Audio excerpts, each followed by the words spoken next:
Union Civil Aviation Minister Kinjarapu Ram Mohan Naidu said that the vacillation in the works undertaken during the previous government's tenure is being revealed in the field level reviews. Ram Mohan Naidu conducted a review of various departments along with local MLA Bendalam Ashok at Ichapuram Constituency Centre of Srikakulam district. He inquired about the funds sanctioned in the past for irrigation, Panchayati Raj and rural water schemes and the work done at the field level. Union Minister Ram Mohan Naidu criticized that CM Jagan came and started even unfinished works in the past. He said that Srikakulam district is going ahead with a strong plan on the linking of rivers and rural water schemes that will change the direction of development. Referring to the recent issue in the flight ticketing system around the world, he said that such situations have not yet arisen in our country. The Union Minister said that alternatives have also been suggested to the authorities.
కేంద్ర మంత్రిగా ప్రమాణ స్వీకారం చేసిన తర్వాత జిల్లాకి పలు సందర్భాల్లో వచ్చాం గానీ ఇంకా నియోజకవర్గ స్థాయిలో ప్రోగ్రామ్స్ పెట్టుకోలేదు.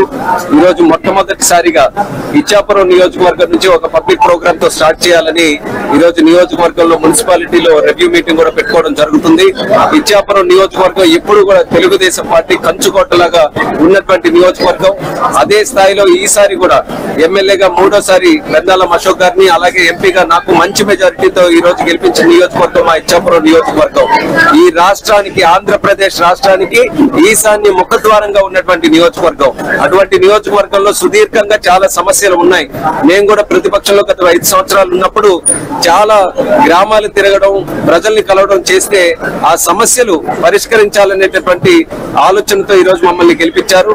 దాని మీద మేము రివ్యూ పెట్టుకున్నాం. ముందుగా సాగునీరు తాలూకా కార్యక్రమం తీసుకుంటే ఈ రోజు వంశధార నుంచి ఈ బాహుదా నది ఏదైతే ఇచ్చాపురంలో ఉందో ఈ 2 నదుల్లో లింకప్ చేయాలని మన ముఖ్యమంత్రి వర్యులు చంద్రబాబు నాయుడు గారు గతంలో ముఖ్యమంత్రిగా చేసినప్పుడు ఆయన 6,400 కోట్ల రూపాయలతో జియో కూడా రిలీజ్ చేసి టెండర్ స్థాయిలో ఉంటే ఆ రోజు ప్రభుత్వం మారడంతో కొత్త ప్రభుత్వం దాన్ని క్యాన్సిల్ చేసింది. అదే గాని ఆ ప్రాజెక్ట్ గాని మనం చేసుకోగలిగితే ఇచ్చాపురంలో ఇప్పుడు ఏ సాగునీటి కార్యక్రమం ఏ సమస్య కూడా లేకుండా చేసుకునే పరిస్థితి ఉండేది. కానీ ఈ రోజు 5 సంవత్సరాలు మనం వేస్ట్ అయ్యాం అది క్యాన్సిల్ చేసిన తర్వాత. కానీ మళ్ళీ ప్రయారిటీలో ఆ ప్రాజెక్ట్ తీసుకొని ఆ ప్రాజెక్ట్ ని వీలైనంత తొందరగా పూర్తి చేయాలన్న ఆలోచనతో ఒక కమిట్మెంట్ తో నేను అలాగే అశోక్ అన్న గారు గాని మా ప్రజాప్రతినిధులు అందరం కూడా మేము ఉన్నాం. అందరం కూడా కలిసి మళ్ళీ చంద్రబాబు నాయుడు గారి దగ్గరికి వెళ్లి ఆయనకి రిక్వెస్ట్ చేసి ఆ ప్రాజెక్ట్ ని సాధించుకుంటామని కూడా ఇచ్చాపురం ప్రజలకు అందరికీ కూడా మేము హామీ ఇస్తున్నాం. కేంద్ర మంత్రిగా ప్రమాణ స్వీకారం చేసిన తర్వాత జిల్లాకి పలు సందర్భాల్లో వచ్చాం గానీ ఇంకా నియోజకవర్గ స్థాయిలో ప్రోగ్రామ్స్ పెట్టుకోలేదు. ఈ రోజు మొట్టమొదటి